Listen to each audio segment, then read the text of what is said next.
Сегодня, 10 сентября, состоялась очередная встреча главы города Дербент с нашим чемпионом Дауреном Куруглиевым. На своей странице в Инстаграм глава города Рустамбек Пермагомедов опубликовал новый пост, посвященный данной встрече. Сегодня ко мне зашел наш друг, прославленный дербентец, чемпион России и Европы, обладатель Кубка мира по вольной борьбе Даурен Куруглиев. Он поделился тем, как идет подготовка к следующему чемпионату мира, рассказал о своих планах на будущее.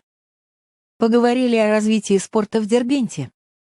Даурен Куруглиев будет и дальше поддерживать юных спортсменов нашего города, давать им мастер-классы, мотивировать на покорение чемпионских высот.